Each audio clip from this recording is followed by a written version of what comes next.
रायबरेली में 2024 लोकसभा चुनाव की सभी तैयारियां पूरी हो गई हैं। 5वें चरण में रायबरेली में मतदान होना है। इसको लेकर रायबरेली दीवानी कचहरी में अधिवक्ताओं से बातचीत की गई तो उन्होंने भी कहा कि रोजगार, बेरोजगारी ये अहम मुद्दे रहेंगे।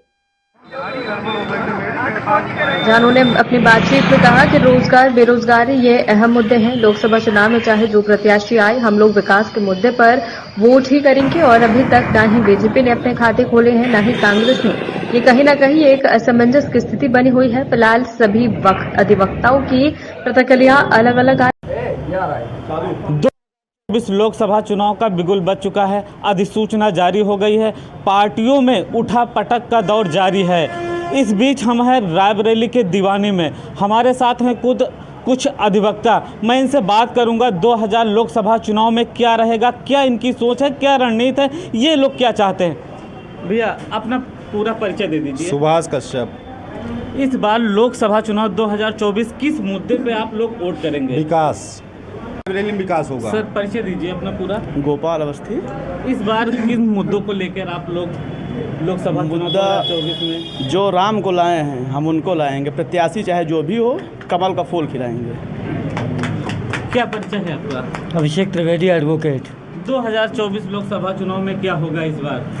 भाजपा आएगी, भाजपा की बात जीतेगी रायबरेली से। सर परिचय क्या होगा? देवेश शुक्ला।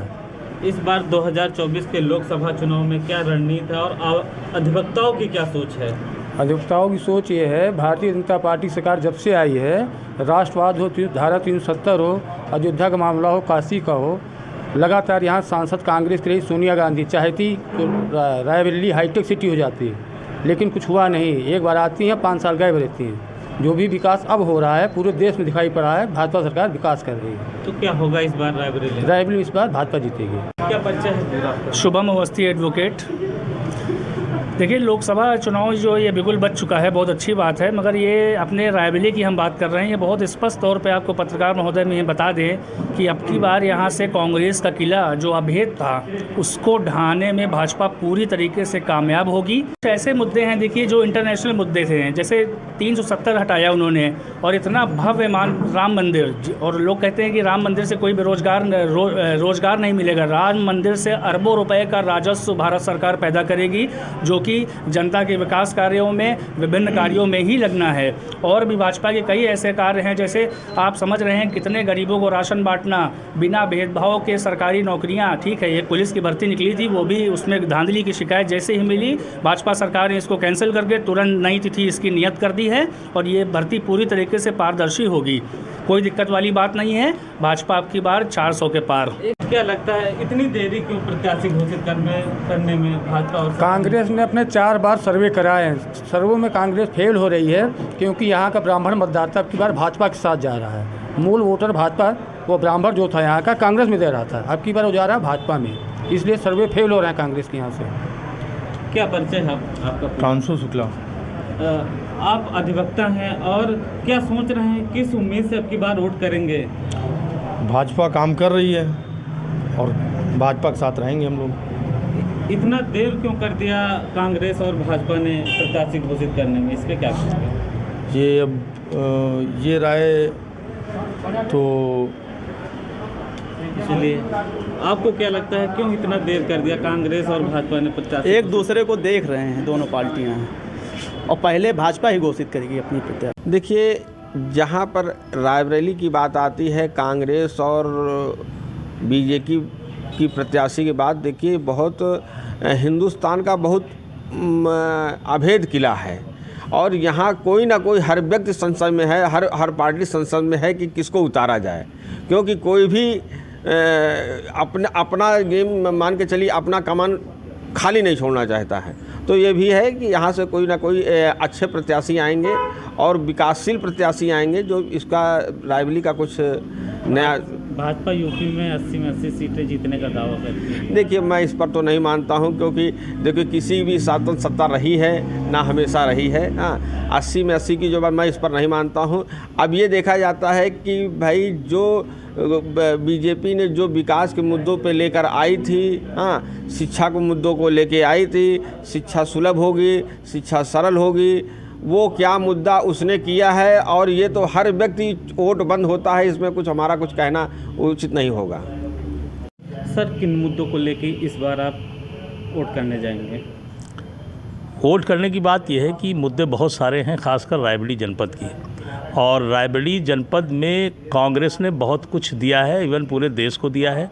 70 सालों ने कांग्रेस ने राज किया है, तो बहुत कुछ पूरे देश में दिया है। और वोट करने की जहाँ बात है, पहली चीज़ तो ये ज़रा इस बार क्लियर हो कि टिकट किसको मिल रहा है कांग्रेस का, और या प्रियंका गांधी आ रही हैं या कौन आ रहा है। तो कांग्रेस ने जितना दिया है, हम लोग कांग्रेस को ही जानते हैं और कांग्रेस को ही वोट करेंगे। मुद्दे बहुत सारे हैं। आपने भी लोकसभा चुनाव लड़ा है और इस बार भी लोकसभा चुनाव, इसको कैसे आप देखते हैं? देखिए, लोकसभा चुनाव एक बड़ा चुनाव है जो सीधे प्रधानमंत्री बनाता है।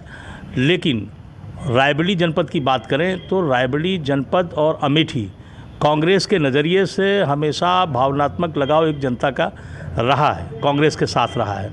लेकिन चूंकि सरकारें सत्ता अगर पिछले 9.5 साल या 10 साल की बात करी जाए तो सरकार इस समय बात करें तो द्वेषपूर्वक कार्रवाई कर रही हैं।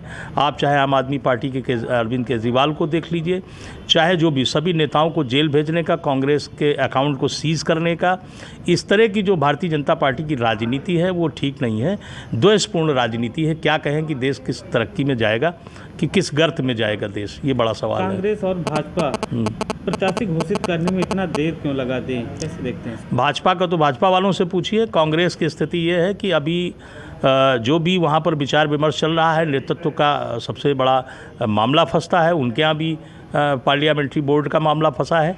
उम्मीद की जा रही, कोई दिनेश सिंह को कह रहा है बीजेपी में, कोई मनोज पांडे को कह रहा है, कांग्रेस से प्रियंका गांधी का नाम आ रहा है। उम्मीद है कि प्रियंका गांधी चुनाव लड़ेंगी। हमारे साथ तेज तर्राक अधिवक्ता शैलजा सिंह हैं, उनसे बात करेंगे। मैम, कांग्रेस ने इतनी देरी क्यों लगा दी 2024 लोकसभा चुनाव प्रत्याशी घोषित? नहीं, हमें तो कोई देरी नज़र नहीं आ रही। हमेशा की तरह ही हर जगह की लिस्ट जारी हो रही है और मुझे पूर्ण विश्वास है जल्द ही कांग्रेस की रायबरेली की लोकसभा सीट भी डिक्लेयर होगी। भाजपा 2024 में यूपी में 80 जीतने का दावा करती, उसमें रायबरेली भी है। इसको आप किस तरह से देखते हैं? देखिए, वो उनसे कह दीजिए वो सपना न देखें, सपनों से साकार उनका नहीं होगा। और मुझे तो लगता है कि वो प्रियंका गांधी का नाम सुन के खुद डर गए हैं और इसीलिए अपनी लिस्ट जो है जारी नहीं कर रहे हैं। रायबरेली में कौन आ रहा है? मुझे हम लोग को पूर्ण विश्वास है कि गांधी परिवार से कोई व्यक्ति ही, चाहे हमारे आदरणीय राहुल गांधी जी, चाहे आदरणीय प्रियंका गांधी जी, दोनों ही व्यक्ति में से कोई ही व्यक्ति हमारा नेता चुनाव लड़ेगा। मगर रायबरेली जो मांग कर रही है, आदरणीय प्रियंका गांधी की मांग यहाँ कर रही है। रायबरेली की एक जनता, एक बच्चा आदरणीय प्रियंका गांधी की मांग कर रहा है कि प्रियंका गांधी जी लोकसभा चुनाव रायबरेली से लड़ें। फिलहाल यहाँ पे हमने सभी अधिवक्ताओं से बातचीत की, सभी अधिवक्ताओं ने अपनी अलग अलग प्रतिक्रिया दी। फिलहाल जो रायबरेली का जो चुनाव है वो 5वें चरण में 20 मई को होना है। चुनाव होने के बाद क्या परिणाम आता है ये तो आने वाला समय बताएगा। Sonu, express news Bharat, Raebareli.